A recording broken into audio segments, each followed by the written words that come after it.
Alright guys, I have got a new favorite item from Nismo.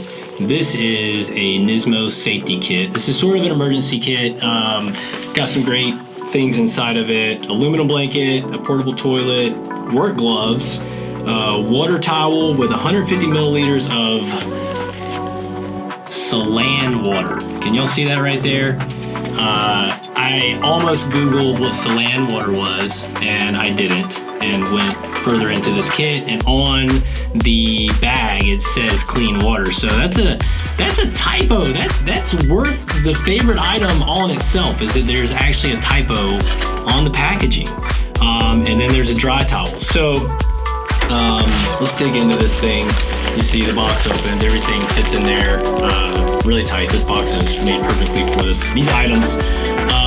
First up, we have an aluminum blanket. You might be familiar with these as a Mylar blanket. Any of you guys that hike, you might keep one in your car, but these are, tiny. They're easy to pack. This thing can save your life, no joke. Portable toilet. Emergencies happen. You never know when you might need this, and it's from what I can gather, it's a bag.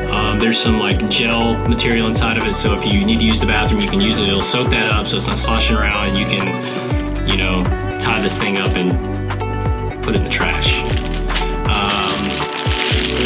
Work gloves, of course, red and black, Nismo colors. What other color would they be? These, how many times have you found yourself in a situation? Even if it's just to change a tire or something, it's always nice to have gloves on when you get back in your car and tires get worse. Maybe you go to the track and forget your driving gloves and just like to wear gloves. Obviously these ain't got no approvals on them or anything. Water towel. Here it is. You can see this thing. This little baggie is sealed up, vacuum sealed, got water towel in it. So if you get stuck somewhere, you need to clean up. This will help you get through that situation. And then there's a dry towel. So there you go. That's it. The Nismo Safety Kit. Now I will say we have limited stock on these, so if you're interested, whether you need it for practical reasons or if you're just a collector, this is really neat kit. Really well thought out. Not a ton of items in it, but we will have these available on the site, and you can snag these. That's it. Thank you guys.